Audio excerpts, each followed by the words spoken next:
النهاردة هاعمل معاكم طريقة جميلة جدًا للحمة، مش هتاخد معاكم وقت خالص وهتكون جهزت أسرع وألذ وصفة.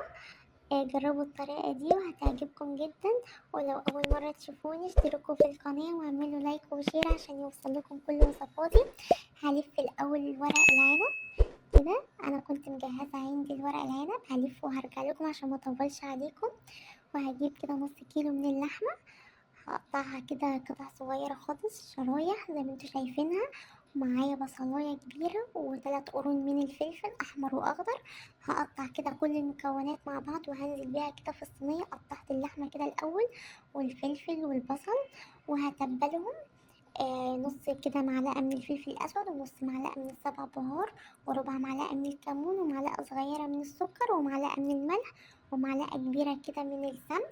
وهقلب كل المكونات مع بعض كده، وممكن تسيبيها كده في التتبيلة كده لمدة ساعة، بس أنا هدخلها الفرن على طول.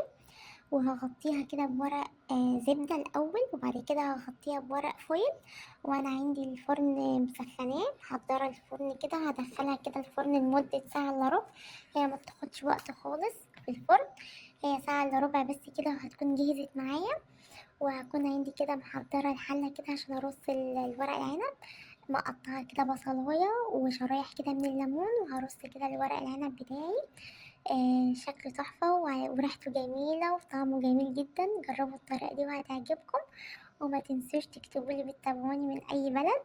وهرفع كده الورق العنب كده على النار وهنزل كده بمعلقتين من الزيت المرقة كده حاطة فيها كده ربع معلقة من الكمون وربع معلقة من الكزبرة واتنين كده ليمون، عصرت عليها عصير ليمون. وكده اللحمة كده جهزت معايا، طعمها تحفة بجد وريحتها جميلة، والورق العنب كمان جاهز معايا. بجد جربوا الطريقة دي واكتبولي رأيكم في الكومنتات، وما تنسوش اللايك والشير.